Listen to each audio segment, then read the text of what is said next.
నిమిషా భర్తని చంపేసి ముక్కలు ముక్కలుగా కోసి వాటర్ ట్యాంకర్ లో కలిపేశారని చెప్పి. సో వాళ్ళు ఉండే క్యాపిటల్ సిటీ సనా నుంచి ఏడెన్ అనే ప్లేస్ కి అదొక 8 hours జర్నీ, అది 380 kilometers ఉంటుంది. ఫస్ట్ వీళ్ళిద్దరు పారిపోయారు అక్కడికి. ఈ ఇన్సిడెంట్ జరిగిన కొన్ని రోజులకి అక్కడ ఉండే లోకల్స్ పోలీసులు కంప్లైంట్ ఇచ్చారు, ఏదో బ్యాడ్ స్మెల్ వస్తుంది, ఫౌల్ స్మెల్ వస్తుందని. ఇంకొక యాంగ్జైటీ పానిక్ అటాక్ వస్తుందనే భయంతో తనకు ఇంకో ఇంజెక్షన్ ఇచ్చేసి తను ఆల్రెడీ కొంచెం డ్రౌజీగా ఉంది. ఈ గ్యాప్ మొత్తంలో ఇవాళ మనం మాట్లాడుకోబోయే నిమిషా ప్రియా గారి కథతో ఏమైనా సినిమా వస్తే ఆ సినిమా క్లైమాక్స్ చూసి మనం ఖచ్చితంగా మార్చాల్సిందని అనుకుంటాం మనం. బట్ ఇవాళ వీడియో ఎందుకు ఇంపార్టెంట్ అంటే ఆ ట్రాజెడీ దాకా ఈ కథ ఇంకా రాలేదు. ఈ ఎంటైర్ ఇన్సిడెంట్ గురించి మీరు తెలుసుకోవాలంటే July 25, 2017 లోకి మీరు వెళ్ళాలి. ఇద్దరు అమ్మాయిల్ని యెమెన్ పోలీసులు ఏడెన్ అనే ప్లేస్ లో ఆధీనంలోకి తీసుకున్నారు. అందులో ఒక అమ్మాయి పేరు నిమిషా ప్రియా, ఇంకో అమ్మాయి పేరు హ్యానన్. ఎందుకు నిమిషా అనే ఒక నర్సు తన ఫ్రెండ్ హ్యానన్ తో కలిపి తన భర్తని చంపేసి ముక్కలు ముక్కలుగా కోసి వాటర్ ట్యాంకర్ లో కలిపేశారని చెప్పి. An Indian nurse is on the row in Yemen.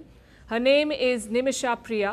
She hails from the southern state of Kerala. ఇది ఇంటర్నేషనల్ గా చాలా వైరల్ వెళ్ళిపోయింది. ఇంత క్రూరంగా ఎట్లా చంపుతారు, అది కూడా కేరళ నుంచి వచ్చిన ఒక ఇండియన్ అమ్మాయి ఇంత క్రూరంగా తన భర్తను ఎలా చంపిందని చెప్పి న్యూస్ ఆర్టికల్స్ మొత్తం ఈ న్యూస్ వైరల్ అయి స్ప్రెడ్ అయ్యి ఇడుక్కి అనే ప్లేస్ ఉంటుంది కేరళలో. ఆ రోజు టామీ థామస్ అనే వ్యక్తికి అది నార్మల్ మార్నింగ్ రెగ్యులర్ గా లేచాడు, న్యూస్ పేపర్ అది ఓపెన్ చేసేసరికి సడన్ గా షాక్ అయ్యాడు. అక్కడ ఒక లేడీ ఫోటో ఉంది, తన భర్తని చంపేశాడని రాస్తుంది. కాకపోతే ఇక్కడ ఇష్యూ ఏంటంటే తన భర్త తనే. అదేంటి నా భార్య తన భర్తని చంపి వాటర్ ట్యాంకర్ లో మిక్స్ చేసేయడం ఏంటి, అసలు ఇక్కడ ఏమైంది అని చెప్పి చాలా ట్రై చేశాడు ఫోన్ చేయడానికి. No response. అప్పటికే అమ్మాయిని జైల్లో పెట్టేశారు. మీరు వినండి, ఇంకా క్లోజ్ గా జూమింగ్ చేసి ఆ భర్త పేరు ఎవరిది అని చూస్తే తలాల్ అబ్దో మెహదీ అని ఇంకో పేరేదో ఉంది. అండ్ ఈ భర్తకి తలాల్ ఎవరో తెలుసు కూడా. మీరు జస్ట్ మూవ్ అవుతుంటేనే ప్రతి సీన్ దగ్గర ఒక ట్విస్ట్ అండ్ టర్న్ ఉంటుంది. అండ్ నేను దీని గురించి స్టడీ చేస్తున్నప్పుడు కూడా December 30, 2024 యెమెన్ ప్రెసిడెంట్ ఎవరైతే ఉన్నారో 30 రోజుల లోపల ఈ అమ్మాయి ప్రాణాలు తీసేసేయాలి అని మర్సీ పిటిషన్ పెట్టినా కూడా మర్సీ పిటిషన్ ని రిజెక్ట్ చేసి 30 days టైం లైన్ ఇచ్చాడు ఆయన. ఇంకా Indian ministry of external affairs ఇంకా యెమెన్ పుష్ చేస్తుంది, ఆవిడ ఇంకా చంపలేదు. సో మన వంతుగా మనం చేయాలి, జనాలు మొత్తానికి తెలియాలి, మన గొంతు బయటికి రావాలి, అట్లీస్ట్ మనం మినిమం మనం చేయగలుగుతాం అని చెప్పి ఈ వీడియో నేను చేస్తున్నాను. అండ్ రీసెంట్ గా మనం మీర్పేట్ ఇన్సిడెంట్ చూసినా, లేదా కేరళ అమ్మాయి ఉంది కదా విషం పెట్టి చంపేసింది, ఆ పర్టికులర్ కథ చూసినా, లేదా కోల్కతా ఆర్జీ కార్ కేసు చూసినా, రేరెస్ట్ ఆఫ్ ద రేర్ అని చెప్పి మనం మాట్లాడాం. సో ఇక్కడ ఈ కథలో వాళ్ళకి రేరెస్ట్ ఆఫ్ ద రేర్ ఏం కనబడింది. మీరు మీర్పేట్ కథ చూసుకుంటే అందులో గురుమూర్తి కట్ చేసినట్టు ముక్కలుగా కట్ చేసిన ఎలిమెంట్ ఇందులో ఉంది. కేరళ అమ్మాయి కథలో గర్ల్ ఫ్రెండ్ బాయ్ ఫ్రెండ్ ని చంపినట్టు ఉంటే ఇందులో అదే సెడేటివ్ వచ్చి వైఫ్ హస్బెండ్ ని చంపింది అని చెప్పి పుష్ చేస్తుంది ఇంటర్నేషనల్ మీడియా. వేరే ఇన్ఫాక్ట్ తన సొంత భర్త ఇక్కడే మన ఇండియాలో ఉన్నాడు, తన భార్య బయటికి రావాలని పోరాడుతున్నాడు. సో ఈ కన్ఫ్యూజన్ అంతా క్లియర్ చేసి ఈ కథ మొత్తాన్ని టాప్ టు బాటమ్ అందరికీ అర్థమయ్యే విధంగా ఎక్స్ప్లెయిన్ చేస్తా. అండ్ ఇలాంటి వీడియోస్ చాలా మందికి రీచ్ అవుతాయి కొత్త వాళ్ళకి. మీరు డైలీ నా వీడియోస్ చూస్తున్న వాళ్ళు ఉంటే మీకు ఖచ్చితంగా తెలిసే ఉంటుంది. కొత్త వాళ్ళకి చెప్తున్నా, ఇలాంటి ఇంపార్టెంట్ టాపిక్స్ ని, మన చుట్టూ జరుగుతున్న కరెంట్ అఫైర్స్ ని, న్యూస్ ని 15 నిమిషాల్లో కన్సైజ్ గా చేసి మీ ముందు పెట్టేస్తాం. సో కొత్తగా వచ్చిన వాళ్ళు ఎవరున్నా కింద కనబడే సబ్స్క్రైబ్ బటన్ ని నొక్కడం మర్చిపోకండి. Subscribe చేశారుగా, done. నిమిషా గురించి తెలుసుకోవాలంటే మనం 2008 లోకి వెళ్ళాలి. వాళ్ళు చాలా పేద కుటుంబం, పిల్లల్ని చదివించుకోవడానికి కూడా వాళ్ళ దగ్గర స్తోమత లేదు. వాళ్ళు క్రిస్టియన్స్ అవడం వల్ల అక్కడ లోకల్ చర్చ్ ఏదైతే ఉందో ఈ అమ్మాయిని చదివించడానికి స్కాలర్షిప్ అది ఇచ్చి హెల్ప్ చేసింది. బట్ నిమిషా అంత బ్రైట్ స్టూడెంట్ ఏం కాదు, అకాడమిక్స్ లో తను అంత పర్ఫామ్ చేయలేదు. ఇన్ఫాక్ట్ ఫెయిల్ అయింది కాలేజీలో. సో ఆ స్కాలర్షిప్ ఏదైతే ఉంటుందో, ఫండింగ్ ఏదైతే ఉంటుందో అది ఆగిపోయింది. బట్ లోక జ్ఞానం ఉండడం వల్ల ఇక్కడ మనకు ఆపర్చునిటీస్ ఉండవు. అండ్ కేరళ నుంచి రకరకాల ప్లేసులకు వెళ్ళడం, మిడిల్ ఈస్ట్ లో ముఖ్యంగా దుబాయ్ లాంటి ప్లేసులకు కానీ, లేదా ఇదిగో ఇలా యెమెన్ లాంటి ప్లేసులకు కానీ చాలా కామన్ అది. సో నేను యెమెన్ వెళ్తాను, అక్కడ నర్సెస్ కి మంచి ఆపర్చునిటీస్ ఉంటాయని చెప్పి 2008 లో షిఫ్ట్ అయింది.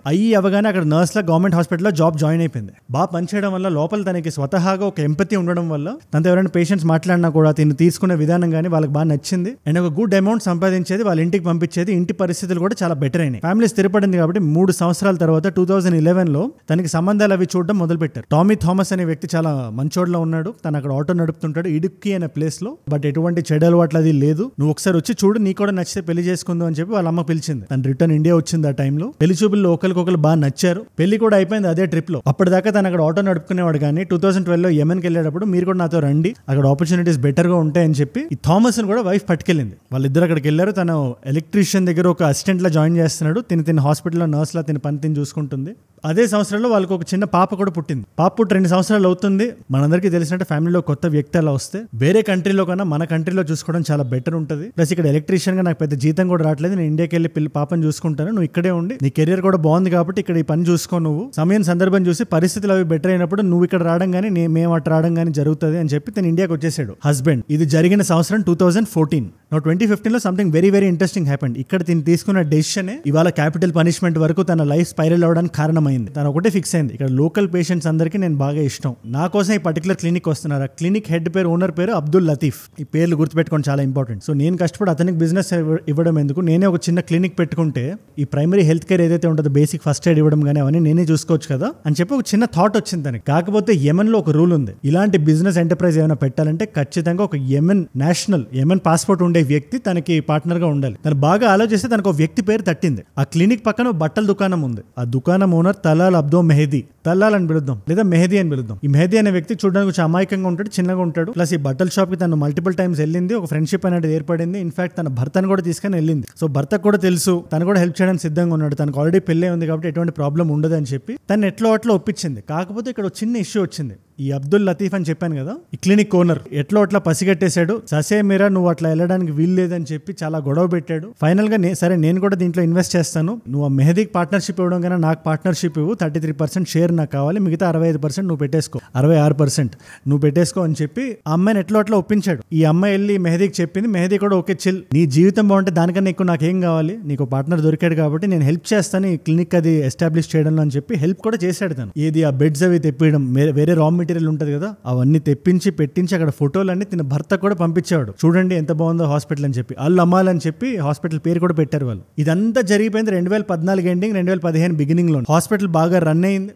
పెట్టగానే ఆ క్లినిక్ కి మంచిగా జనాలు రావడం మొదలు పెట్టారు. ఇవిడ కేర్ కూడా బాగుంటది కాబట్టి రిపీటెడ్ కస్టమర్స్ అయ్యారు. ఇన్ఫాక్ట్ ఒక రోజుకి $1000 బిజినెస్ చేస్తున్నా అని చెప్పి తన భర్తకు చెప్పింది కూడా. సో అంతా హ్యాపీగా ఉంది. తన పాపకి బ్యాప్టిజం జరుగుతుందని చెప్పి ఇండియాకి వెళ్ళింది. ఇన్ఫాక్ట్ ఇండియాకి వెళ్ళినప్పుడు ఈ మెహదీని కూడా పట్టుకెళ్ళింది. సరే మనోడు బాగా హెల్ప్ చేశాడు నా వైఫ్ అని చెప్పి థామస్ ఈ మెహదీని చాలా బాగా చూసుకున్నాడు కూడా. ఆ టైంలో ఫోటోలు గట్రా తీసి ఆ కేరళ ఊరంతా బాగా చూపించి ఇడుక్కి ప్లేస్ మొత్తం రాచ మర్యాదలు చేశారు. బ్యాప్టిజం అయిపోయింది. దాని తర్వాత మెహదీ ఇంకా నిమిషా ఇద్దరు కలిపి యెమెన్ ఫ్లైట్ ఎక్కి యెమెన్ వచ్చేసారు. కాకపోతే ఇక్కడ ఒక చిన్న ట్విస్ట్ ఉంది పర్టికులర్ స్టోరీలో. వాళ్ళు ఫిబ్రవరి 15 యెమెన్కి వస్తే ఇన్సిడెంట్ జరిగిన ఎగ్జాక్ట్ 1 month తర్వాత యెమెన్ లో సివిల్ వార్ స్టార్ట్ అయింది. అది ఇండియాలో చాలా పెద్ద హల్చల్ కూడా అయింది ఆ టైంలో. చాలా మంది ఇండియన్స్ ని 41 కంట్రీస్ నుంచి ఉండే వేరే నేషనల్స్ ని కూడా ఇండియా ఎవాక్యుయేట్ చేసింది. అందరూ వెనక్కి వచ్చేసారు. కాకపోతే చాలా తక్కువ మంది యెమెన్లో ఉండిపోయారు వేరు కారణాల వల్ల. ఆ ఉండిపోయిన వాళ్ళలో నిమిషా కూడా ఉంది. తను ఏం నమ్మిందంటే నేను ఇప్పుడే కదా డబ్బులు పెట్టాను ఈ పర్టికులర్ క్లినిక్ లో, ఇప్పుడిప్పుడే బిజినెస్ కూడా బాగా నడుస్తుంది, ఈ సివిల్ వార్ అది కొన్ని రోజుల తర్వాత సద్దు మనుగుతుంది, it's a matter of time అంతే అని చెప్పి తను ఉండిపోయింది. అదే తను చేసిన one of the biggest mistake. చాలా విషయాలు జరిగాయి. అందులో ఫస్ట్ జరిగిన విషయం ఏంటంటే వన్స్ ఇవాక్యుయేషన్ అయిపోయిన తర్వాత కొత్త వాళ్ళు ఎవరు యెమెన్ రాకుండా చాలా రెగ్యులేషన్స్ పెట్టారు వీసా ప్రాసెస్ లో. సో టామీ థామస్ తన భర్త ఎవరైతే ఉన్నారో తను యెమెన్కి రాకుండా అయిపోయింది. ఇలాంటి టైంలో నిమిషా కూడా వెనక్కి తన ఇంటికి వెళ్ళలేదు. సో తన ఫ్యామిలీతో తనకు ఉండే బాండింగ్ కూడా కట్ అయిపోయింది. అంటే అప్పుడప్పుడు ఫోన్ లో మాట్లాడేది కానీ వెళ్ళి వచ్చి కలిసే పరిస్థితి లేదు. వాళ్ళ దగ్గర డబ్బులు ఉన్న టికెట్లు కొనుక్కోవడానికి వెళ్ళలేదు. ఈ మెహదీ అనే వ్యక్తిని ఈ అమ్మాయి చాలా నమ్మడం, అన్నిట్లో చాలా కేర్ ఫ్రీగా ఉండడం ఈ మెహదీ కూడా గమనించాడు. ఈ అమ్మాయి నన్ను నమ్మేస్తుంది, తన అసలు రంగులు ఏవైతే ఉంటాయో అవి బయటికి తీసుకురావడం మొదలు పెట్టాడు. ఆ పర్టికులర్ క్లినిక్ లో రెగ్యులేషన్స్ తీసుకురావడం మొదలు పెట్టాడు తన పార్ట్నర్ కాకపోయినా కూడా. ఆ టైంకి మొదటి విషయం తను చేసింది ఏంటంటే క్లినిక్ ఉండే వెహికల్స్ రిజిస్ట్రేషన్ అంతా తన పేరు మీద రాయిపించేసుకున్నాడు. రెండోది ఆ క్లినిక్ పేపర్స్ ఉంటాయి కదా, అబ్దుల్ లతీఫ్ నిమిషా ప్రియా అని మాత్రమే ఉండేది. ఈ అమ్మాయికి 66%, ఆ అమ్మాయికి 33%. ఆ అమ్మాయి కూడా తెలియకుండా ఆ పేపర్ లో ఉండే మ్యాటర్ మార్చేసి ఫార్జరీ చేశాడు. ఆ క్లినిక్ ని 3 పార్ట్నర్స్ గా చేసి వీడిని 3వ పార్ట్నర్ గా చేసుకుని వీడికి కూడా 33% షేర్ ఇచ్చేసుకున్నాడు. అది కాకుండా క్యాషియర్ ప్రాఫిట్స్ అని ఉంటాయి. అంటే చాలా మంది కార్డ్ ట్రాన్సాక్షన్స్ చేయరు, వాళ్ళు అక్కడ వచ్చి ఓవర్ ద కౌంటర్ డబ్బులు ఇస్తారు. సో ఏదైతే ప్రాఫిట్స్ నడుస్తుంటాయో క్యాష్ అదంతా లాగేసుకునేవాడు. ఇదంతా అమ్మాయికి అప్పుడే తెలియదు. ఆ అమ్మాయికి ఎప్పుడు తెలిసింది మ్యాటర్, ఆ క్యాషియర్ అడుగుతాడు కదా మీరు డబ్బులు ఎందుకు తీసుకుంటున్నారని అడిగితే అది ఎక్కువ మాట్లాడద్దు నువ్వు, తన భార్య అని చెప్పి తీసుకున్నాడంట. సో ఈ విషయం అమ్మాయికి చెప్పగానే అమ్మాయి టెన్షన్ పడి కన్ఫ్యూజ్ అయ్యి ఏంటి ఇలా బిహేవ్ చేస్తున్నాడు అని చెప్పి డైరెక్ట్ గా తన వెళ్ళి కన్ఫర్మ్ చేస్తే ఇది నీ మంచి కోసమే చేస్తున్నా నేను. సో ఖచ్చితంగా సింగిల్ ఉమెన్ ఇలా యెమెన్ లో ఉంటుందంటే నలుగురు ఏమనుకుంటారు, అసలు ఇది ముస్లిం కంట్రీ, సనాలో షరియా లా ఉంది, కొంచెం జాగ్రత్తగా ఉండాలని చెప్పి ఇలా చెప్పాడు. బట్ ఎక్కడో తనకు కూడా ఒక డౌట్ ఉంది. ఆ డౌటే నిజమైంది. మనోడు అక్కడితో ఆగలేదు. ఎక్కడో దగ్గర టామీది నిమిషాది ఒక ఫోటో దొరికింది, పెళ్లి ఫోటో. ఆ ఫోటోలో ఆ వ్యక్తి ఫోటోని మార్చేసి తిన ఫోటో పెట్టేసుకొని కొంచెం మార్ఫింగ్ గట్రా చేసేసి ఈ అమ్మాయితో తనకు పెళ్లి అయినట్టు ఒక ఫేక్ సర్టిఫికేట్ క్రియేట్ చేశాడు. అందులో ఈ అమ్మాయికి ముస్లిం నేమ్ కూడా పెట్టేశాడు. సో అప్పటిదాకా లోకల్ సపోర్ట్ ఉండే ఈ మెహదీకి లా సపోర్ట్ కూడా వచ్చినట్టు అయిపోయింది. 2016 వచ్చేసరికి ఇంకా మితిమీరిపోయాడు. తను ఆగడాలు ఇంకా ఆగలేదు. అక్కడ లేడీ స్టాఫ్ ఉంటారు కదా, వాళ్ళతో మిస్బిహేవ్ చేసేవాడు అండి. అడగడానికి ఈ అమ్మాయి వస్తే ఈ అమ్మాయిని కూడా కొట్టేవాడు. ఈ నిమిషా అనే అమ్మాయి పాప. ఈ అమ్మాయి వెళ్ళి అక్కడ యెమెన్ లో కంప్లైంట్ ఇస్తే పోలీసు వాళ్ళు ముందు వెనక చూడకుండా ఈ ఇచ్చిన particular fake certificate, marriage certificate చూసి మీ ఇద్దరు భార్య భర్తలే అని చెప్పి వీళ్ళిద్దరిని లోపలేశారు. 1 week పాటు పబ్లిక్ న్యూసెన్స్ క్రియేట్ చేస్తున్నారండి. 1 week తర్వాత లేదు నా భార్య సర్టిఫికేట్ నిజమే అంటే అది వాళ్ళు నమ్మి వీళ్ళిద్దరిని కలిపి వదిలేశారు. మొగుడు పెళ్ళాలా కొంచెం జాగ్రత్తగా ఉండండి అని చెప్పి. జస్ట్ ఇమాజిన్, మీలో చాలా మంది ఆడవాళ్ళు కూడా చూస్తున్నారు, ఎవడో ర్యాండమ్ థర్డ్ పార్టీ మన లైఫ్ లోకి దూరిపోయి, మన కెరియర్ లోకి దూరిపోయి, మన బిజినెస్ లోకి దూరిపోయి, మనకి మ్యారేజ్ లోకి దూరిపోయి ఫేక్ మ్యారేజ్ సర్టిఫికేట్ వేసి దేశం కాని దేశంలో అందరూ వాడినే నమ్ముతుంటే ఎలా ఫీల్ అవుతాను తెలుసు కదా. పాప ఈ అమ్మాయి అలా ఫీల్ అయ్యేది. ఆ క్యాపిటల్ సిటీ సనాలోనే ఒక రెంటెడ్ హౌస్ లో ఉండేది ఈవిడ పాపం. ఇతను వచ్చి అక్కడ గొడవ చేసేవాడు, రోజు తాగొచ్చి. అప్పుడప్పుడు 4 ఫ్రెండ్స్ని వేసుకొచ్చి బలవంతం చేసేవాడు అందరితో ఉండాలని చెప్పి. ఈ అమ్మాయి ఫోర్స్ఫుల్ గా వదిలించుకొని బయట యెమెన్ వీధుల్లో తిరిగేది. ఇమాజిన్, యెమెన్ లాంటి కంట్రీలో ఒక ఆడపిల్ల బయట నడవడం ఎంత కష్టమో తెలుసా? అలాంటి దగ్గర వీళ్ళ బాధ పడకుండా బయట ఇంకా సేఫ్గా అనిపించేది అమ్మాయితో. ఎక్కడో కార్నర్గా నైట్ అంతా గడిపేసి తర్వాత మళ్ళీ క్లినిక్కి వెళ్ళేది. ఇన్ఫాక్ట్ ఈ రెంటెడ్ హౌస్ కాకుండా క్లినిక్ పక్కనే ఒక ఇల్లు ఉండేది. ఆ ఇంటిని కబ్జా చేశాడు, తన వైఫ్ ని పిల్లల్ని తీసుకొచ్చి అక్కడ కూర్చోబెట్టాడు. కాబట్టి తన ఇల్లు మారింది. ఇన్ఫాక్ట్ తన దగ్గర 26 సిమ్ కార్డులు ఉండేవి. ఎక్కడ నిజం హస్బెండ్ తో చెప్పేస్తుందేమో అని చెప్పి సిమ్ కార్డులు పగలగొట్టేవాడు, ఫోన్లు పగలగొట్టేవాడు. పాపం హస్బెండ్ తో మాట్లాడినా కూడా ఒక 1 minute కన్నా ఎక్కువ మాట్లాడేది కాదు పిల్లతో, ఆ చిన్న పాపతో. ఆ పాపకు కొన్ని సంవత్సరాలు ఉంటాయి అంతే. ఫోన్ మాట్లాడడానికి వీలు లేకపోతే అప్పుడప్పుడు వాయిస్ మెసేజ్ పంపించేది, కానీ నిజం మాత్రం ఎప్పుడు చెప్పలేదు వాళ్ళతో. దీనికి రీజన్ ఒకటే, అప్పుడే సివిల్ వార్ జరిగింది. నిజం చెప్తే మాత్రం అతను బాధపడ్డం తప్పితే ఇక్కడ ఏం చేయలేడు. ఎక్కడో దగ్గర ఈ కష్టాన్ని నేనే దిగమింగి ఎట్లో అట్లా ఇండియా వెళ్ళిపోదాం అనేది తన థాట్ ప్రాసెస్. ఈ గ్యాప్ మొత్తంలో ఈ మెహదీ అనేవాడు చాలాసార్లు జైలు కూడా వెళ్ళాడు. వేరే మనీ లాండరింగ్ ఇష్యూస్ కొన్ని ఉంటే ఈ అమ్మాయి కంప్లైంట్ చేయడం వల్ల కూడా వెళ్ళేవాడు చాలాసార్లు. అప్పుడు కోర్టు ఆ టైంలో చెప్పేది కూడా, నువ్వు చాలా జాగ్రత్తగా బిహేవ్ చేయాలి అమ్మాయితో, నువ్వు ఎట్లా పడితే అట్లా ఒళ్ళు దగ్గర పెట్టుకుని ఉండాలని చెప్తే సరే అని చెప్పి మళ్ళీ వెనక్కి వచ్చి అదే రిపీట్ చేసేవాడు. ఇలాంటి టైంలో ఆ జైల్లో జైలర్ ఒక అతను ఉన్నాడు. ఆ జైలర్ కూడా ఈ అమ్మాయి క్లినిక్ అప్పుడప్పుడు వచ్చేవాడు. ఈ అమ్మాయి బాధ అంతా అతనికి తెలుసు. అతను ఒక ఐడియా ఇచ్చాడు, నువ్వు ఇలా యెమెన్లో ఉండడం చాలా కష్టం, ఇది నువ్వు ఫస్ట్ నీ కంట్రీకి వెళ్ళిపో, నువ్వు ఫస్ట్ చేయాల్సింది, డబ్బులు ఇవన్నీ పక్కన పెట్టు, నీ ప్రాణం ముఖ్యం అంటే. నా దగ్గర పాస్పోర్ట్ లేదండి, ఆడు తీసేసుకున్నాడు పాస్పోర్ట్. ఆ టైంకి ఆల్రెడీ మెహదీ పాస్పోర్ట్ తీసుకొని ఎక్కడో దాచాడు. సో పాస్పోర్ట్ వెనక్కి తీసుకురావడానికి జైలర్ ఒక ఐడియా ఇచ్చాడు. ఏమంటాడు, ఏదైనా ఒక మంచి సెడేటివ్ తీసుకెళ్ళి అతనికి ఇవ్వు. మత్తులోకి వెళ్ళిన తర్వాత ఏదో ఒక ఐసోలేటెడ్ ప్లేస్ తీసుకొచ్చి అతనికి కట్టేసి బెదిరించి, నేనే బెదిరిస్తాను, నువ్వు కూడా రావాల్సిన అవసరం లేదు, నేనే బెదిరించి ఆ పాస్పోర్ట్ ఎక్కడో కనుక్కొని అది ఇప్పిస్తాను నేను, ఫస్ట్ ఆ పాస్పోర్ట్ తీసుకొని నువ్వు పారిపో, నువ్వు లేదా నిన్ను వదలడు అని చెప్తే, సరే ఆడ ప్రాణం కూడా పోవట్లేదు కదా, నా పాస్పోర్ట్ నాకు వచ్చేస్తుంది, నేను ఇండియాకి వెళ్ళిపోతున్నాను. పైగా జైల్లో ఉండే జైలర్ చెప్తున్నాడు, అంటే పోలీస్ వ్యక్తే కదా అతను హెల్ప్ తీసుకుంటున్నాను కదా, ఇష్యూ లేదు అనుకుని సరే అంది. బట్ ఇక్కడ కథ ఇంకా చాలా పెద్ద ట్విస్ట్ తీసుకుంది. ఒకరోజు నార్మల్ గానే తన ఇంటికి వచ్చాడు, అలాగే మెడికేషన్ ఏదో ఇచ్చింది, అది వర్కౌట్ అవ్వలేదు, వెళ్ళిపోయాడు. రెండో రోజు వచ్చాడు, సరే వర్కౌట్ అవ్వలేదు, ఈసారి ఏం చేద్దామని కొంచెం డోస్ పెంచింది, ఇచ్చింది. మత్తులో ఉన్నాడు కాబట్టి అతను కూడా తెలియదు. ఆ ఇంజెక్షన్ ఇవ్వగానే ఫస్ట్ ఒక 10 నిమిషాలు బాగానే ఉన్నాడు, కానీ తర్వాత విపరీతంగా కింద పడి దొర్లి అరవడం మొదలు పెట్టాడు. అలా అరిచిన 5 నిమిషాలకి స్పృహ పడిపోయాడు. పల్స్ చెక్ చేస్తే పల్స్ లేదు. ఆ అమ్మాయికి ఏం చేయాలి అర్థం కావట్లేదు, గుండె ఆగిపోయింది. అదే ఫ్లోర్ లో కింద హ్యానన్ అని ఒక అమ్మాయి ఉంటుంది. ఆ అమ్మాయిని ఇదే కంగారులో పిలిచింది, ఇట్లా అయిపోయింది ఏం చేయాలని చెప్తే, ఈ హ్యానన్ అనే అమ్మాయికి మొత్తం మ్యాటర్ అంతా ఆల్రెడీ తెలుసు. వీడు ఎట్లా ఈ అమ్మాయిని విసిగిస్తున్నాడో, ఎంత క్రూయల్ గా బిహేవ్ చేస్తున్నాడు. అప్పటికే చాలా పెయిన్ కిల్లర్లు, యాంగ్జైటీ ఇంజెక్షన్లు అవి ఇచ్చేది. ఇంకొక యాంగ్జైటీ పానిక్ అటాక్ వస్తుందనే భయంతో తనకు ఇంకో ఇంజెక్షన్ ఇచ్చేసి, తను ఆల్రెడీ కొంచెం డ్రౌజీగా ఉంది. ఈ గ్యాప్ మొత్తంలో వీడిని మొత్తం ముక్కలుగా కట్ చేసేసి ఇంటి పైన ఉండే వాటర్ ట్యాంక్ లో వేసేసారు. ఈ అమ్మాయికి జరిగింది ఏది కూడా సరిగ్గా గుర్తులేదు ఈ నిమిషాకి. సో వాళ్ళు ఉండే క్యాపిటల్ సిటీ సనా నుంచి ఏడెన్ అనే ప్లేస్ కి అదొక 8 hours జర్నీ, అది 380 kilometers ఉంటుంది. ఫస్ట్ వీళ్ళిద్దరు పారిపోయారు అక్కడికి. ఈ ఇన్సిడెంట్ జరిగిన కొన్ని రోజులకి అక్కడ ఉండే లోకల్స్ పోలీసులు కంప్లైంట్ ఇచ్చారు, ఏదో బ్యాడ్ స్మెల్ వస్తుంది, ఫౌల్ స్మెల్ వస్తుందని. అక్కడ పోలీసులు వచ్చి ఇన్వెస్టిగేషన్ ఓపెన్ చేశారు. వీళ్ళిద్దరే అని తెలిసింది. చాలా రోజులు వెతికిన తర్వాత ఆల్మోస్ట్ ఒక సంవత్సరం తర్వాత 2017 జూలై 25న ఏడెన్ లో వీళ్ళిద్దరిని పట్టుకున్నారు. ఆ ఫోటోలు కూడా మనకి పబ్లిక్ డొమైన్ లో ఉన్నాయి. వాళ్ళిద్దరిని తీసుకెళ్లి కోర్టు ముందు పెట్టి జైల్లో వేసి 2018లో అమ్మాయిని కన్విక్ట్ చేస్తారు. ఈ గ్యాప్ మొత్తంలో థామస్ చాలా సార్లు ట్రై చేశాడు ఫోన్ చేయడానికి. ఒక్కసారి దొరికింది, మ్యాటర్ చెప్పింది అమ్మాయి మొత్తం. బట్ అతను మాత్రం ఏం చేయగలుగుతాడు? రిలేటివ్స్, ఫ్రెండ్స్, ఫ్యామిలీ అందరూ ట్రై చేస్తున్నారు, అక్కడ ఉండే గవర్నమెంట్ అఫీషియల్స్ చెప్తున్నారు ఇండియాలో, బట్ నో అవైల్. ఈ అమ్మాయి దోషి అని 2018లో కోర్టు నిర్ధారించింది. 2020లో క్యాపిటల్ పనిష్మెంట్ ఇచ్చేసింది. ఎవరైతే గవర్నమెంట్ ఒక లీగల్ కౌన్సిల్ ఇస్తారు కదా, ఎవడో జూనియర్ అడ్వకేట్ ఎవరో ఇచ్చారు, అతనికి ఏం మాట్లాడాలో కూడా తెలియదు, అప్పీల్ చేయడం కూడా సరిగ్గా రాదు అతనికి, అది అసలు వర్కౌట్ అవ్వట్లేదు. ఇన్ఫాక్ట్ చాలా క్లియర్ గా ఉంది. ఆ ఫేక్ మ్యారేజ్ సర్టిఫికేట్ లో ఏదైతే అమ్మాయి ఫోటో ఉందో దాని పక్కన ఒక ముస్లిం నేమ్ ఉంది. తన ఇండియన్ పాస్పోర్ట్ తో క్రాస్ వెరిఫై చేస్తే ఆడెక్కడ దాచాడో తెలుసుకొని కేసు క్లోజ్ అయిపోతుంది. బట్ ఆ కోర్టు అది చేసే ప్రయత్నం కూడా చేయలేదు. శామ్యూల్ జిరోమ్ భాస్కర్ అని చెప్పి అక్కడ ఉండే ఒక లోకల్ ఎన్జిఓ నడుపుతున్న వ్యక్తి, అతనికి మ్యాటర్ మొత్తం తెలిసి ఒక చిన్న లూప్ హోల్ కనుక్కున్నాడు. బ్లడ్ మనీ ఇస్తే ఈ అమ్మాయిని క్యాపిటల్ పనిష్మెంట్ నుంచి కాపాడొచ్చు అని. అంటే దీని అర్థం ఒకటి, మీ అందరికీ సింపుల్ గా ఎక్స్ప్లెయిన్ చేస్తా. యెమెన్ మొత్తంలో 2 రకాల ముస్లిమ్స్ ఉంటారు, షియా ముస్లిమ్స్, సున్నీ ముస్లిమ్స్. షియా వాళ్ళు 35% మెంబర్స్ ఉన్నారు. అండ్ ఈ పర్టికులర్ ల్యాండ్ మాస్ ఏదైతే ఉందో అమ్మాయి ఉండేది, నిమిషా ఉండేది, షియా జోన్ లోకి వస్తుంది. అండ్ అక్కడ షరియా లా ఉంటుంది. షరియా లాలో వాళ్ళు ఏం చెప్తారంటే హూతీ కిందకి వస్తుంది అది. ఈ షియా వాళ్ళందరినీ హూతీస్ అంటారు. సో వాళ్ళ లా ప్రకారం ఇట్లాంటిది ఏదైనా జరిగితే విక్టిమ్స్ వాళ్ళు ఎంత డబ్బులు అడిగితే అంత డబ్బులు వీళ్ళు ఇవ్వగలిగితే ఆ క్యాపిటల్ పనిష్మెంట్ క్యాన్సిల్ అవుతుంది. వాళ్ళు ఎంతైనా అడగొచ్చు. ఆ ఇచ్చిన డబ్బుల్నే బ్లడ్ మనీ అంటారు. సో ఈ బ్లడ్ మనీకి ఫండ్ రైజింగ్ చేయడం మొదలు పెట్టాడు ఈ జిరోమ్ భాస్కర్ అనే అతను.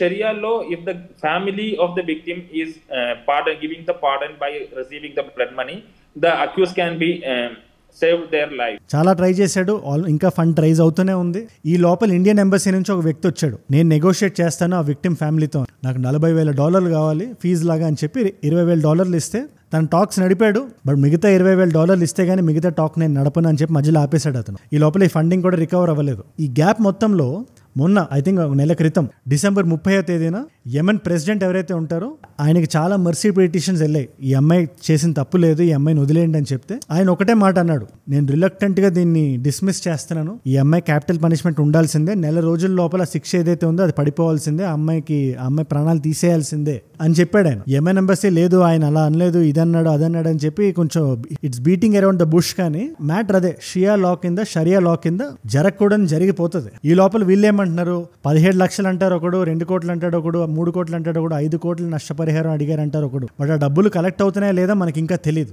రణధీర్ జైస్వాల్ గారు మినిస్ట్రీ ఆఫ్ ఎక్స్టర్నల్ అఫైర్స్ నుంచి ఆయన ట్వీట్ కూడా పెట్టారు, మేము చూస్తున్నాం, మాకు అన్ని తెలుస్తుంది, మేము నెగోషియేట్ చేయడానికి ట్రై చేస్తాం అని చెప్పి వాళ్ళు ఇండియాలో ట్రై చేస్తాం అని చెప్తున్నారు. కానీ government is extending all possible help in the matter. షరియాలో ఉండే కంట్రీస్ని మనం ఏం చేయలేం, చాలా మొండిగా బిహేవ్ చేస్తారు. ప్రస్తుతానికి ఆ అమ్మాయి ప్రాణాలు ఇంకా తీయలేదు, నిమిష ఇంకా బ్రతికే ఉంది, ఆ యెమెన్ జైల్లో ఎక్కడో కూర్చొని ఉంది సనా అనే సిటీలో. ఈ విషయం మీ అందరికీ తెలియాలనే వీడియో నేను చేస్తున్నాను. రేపు పొద్దున్న అమ్మాయి చనిపోయిన తర్వాత ఖచ్చితంగా దీని మీద సినిమా వస్తుంది, ఆ సినిమాకి ఎన్ని అవార్డులు ఇస్తారు, ఆ సినిమా కలెక్షన్లు ఇస్తారు, అన్ని చేస్తారు. కానీ జరగక ముందే ఒకసారి చెప్తే ఇలాంటిది ఒకటి జరుగుతుంది అని చెప్పి మన వాయిస్ కూడా ఆ కలెక్టివ్ వాయిస్ లో యాడ్ అవుతుంది అని ఒక చిన్న నమ్మకంతో అంతే. అమ్మాయి చేసిన తప్పేంటి, రేరెస్ట్ ఆఫ్ ద రేర్ కింద క్వాలిఫై అవుతుంది అది మీరే చెప్పండి, నాకు కింద కామెంట్స్లో రాయండి. అలాంటి కంట్రీలో, షరియా లా ఉండే కంట్రీలో మన జీవితం మొత్తాన్ని, మన కెరియర్ నుంచి, మన లైఫ్ నుంచి, మన మ్యారేజ్ సర్టిఫికేట్ల నుంచి అన్ని కబ్జా చేసిన మెహదీ తప్ప, ఆత్మరక్షణ కోసం ఇండియాకి పారిపోయి వచ్చేద్దామని చేసిన నిమిషాది తప్ప తను అనుకోకుండా జరిగింది అది. ఇది నా పాయింట్ ఆఫ్ వ్యూ అంతే. బట్ ఇండియన్ గవర్నమెంట్ మాత్రం ఇంకొంచెం ప్రెషర్ పెట్టాలి అవన్నీ పాప ఇండియాకి తీసుకురావడానికి అని నేను స్ట్రాంగ్గా బిలీవ్ చేస్తున్నా. బట్ ఏదేమైనా మొత్తం మ్యాటర్ ఇదే. అండ్ మీరు ఇక్కడ దాకా నా వీడియోలో వచ్చారంటే నా వీడియోస్ మిమ్మల్ని ఆకట్టుకుంటున్నాయి అండ్ ఒక వాల్యూ పొందుతున్నారు. Thank you so much for that. మీరు ఇస్తున్న ఈ వాచ్ టైం, మీ రిటెన్షన్ ఏదైతే ఉందో, ఇలాంటి ఇంపార్టెంట్ టాపిక్స్ని మీ అందరి దృష్టికి తీసుకురావడానికి, అహర్నిశలు కష్టపడడానికి, ప్రాణం పెట్టి పనిచేయడానికి నన్ను ప్రేరేపిస్తుంది. అండ్ నా సైడ్ నుంచి ఇలాంటి వీడియో ఖచ్చితంగా ఒక రోజుకి ఒకటి వస్తుంది, మిస్ అవ్వదు మన చుట్టూ జరిగే విషయాలు. సో కొత్తగా వచ్చిన వాళ్ళు ఎవరున్నా కింద కనబడే సబ్స్క్రైబ్ బటన్ నొక్కడం మర్చిపోకండి. అండ్ ఇలాంటి వీడియో ఐడియా టాపిక్స్ మీరు నాకు ఇద్దామనుకుంటే, ఇది కూడా నాకు ఎవరో పంపించారు, ఒక వీడియో పంపించారు దీని మీద మీరు మాట్లాడాలని చెప్పి. సో ఖచ్చితంగా నేను మాట్లాడాలనిపించి మాట్లాడాను. మీరు ఇచ్చిన ఐడియా టాపిక్ ఇది. అలా మీరు ఎవరైనా ఇద్దామనుకుంటే Instagram is the way to go. Ajay from ఏజుడ్ అని ఉంటుంది, అజయ్ ఫ్రమ్ ఏజుడ్. 1+ మిలియన్ ఫాలోవర్స్ ఉంటారు. You should be able to find me. రండి అక్కడికి వచ్చేయండి, మాట్లాడేసుకుందాం. ఇలాంటి వీడియోస్ ని రీల్స్ లా చూద్దామన్నా, లేదా నా చుట్టూ జరుగుతున్నది చూద్దామన్నా కూడా Instagram is the way to go. And మీకోసం 2 కాంప్లిమెంటరీ వీడియోస్ పెడుతున్నాను. దిస్ పర్టికులర్ వీడియో జనరల్ గా గర్ల్స్ సీక్రెట్ డిజైర్స్ అని చెప్పి ఒక వీడియో చేశాను నేను. అందులో చాలా మంది అబ్బాయిలు కూడా మా సైడ్ విషయాన్ని కూడా చెప్పండి మీరు అన్నారు. ఆన్ లైటర్ నోట్ ఆ పర్టికులర్ వీడియో చూద్దాం అనుకుంటే ఆ పర్టికులర్ వీడియో ఇక్కడ ఉంది. లేదు we want to see something very serious, కొంచెం పొలిటికల్ గా మేము ఏమైనా తెలుసుకుందాం అనుకుంటున్నాం, ఢిల్లీలో ఏం జరుగుతుంది, ఢిల్లీ ఎలక్షన్స్ పరిస్థితి ఏంటి, ఢిల్లీ ఎలక్టోరేట్ పరిస్థితి ఏంటి అని మీరు తెలుసుకుందాం అనుకుంటే ఆ పర్టికులర్ వీడియో ఇక్కడ ఉంది. మీకు ఏ వీడియో ఇంట్రెస్ట్ ఉంటే ఆ వీడియో చూడండి. అండ్ నేను మిమ్మల్ని మళ్ళీ రేపు కలుస్తాం. మనందరం కలిసి పెరగాలి, కలిసి ఎదగాలి. Let us all grow together, let us all rise together, rise above inhuman activities, rise above ignorance, rise above hate. ఏజుడ్ అంటే మనం. జై హింద్, జై భారత్, జై ఆంజనేయ, ఓం నమః శివాయ.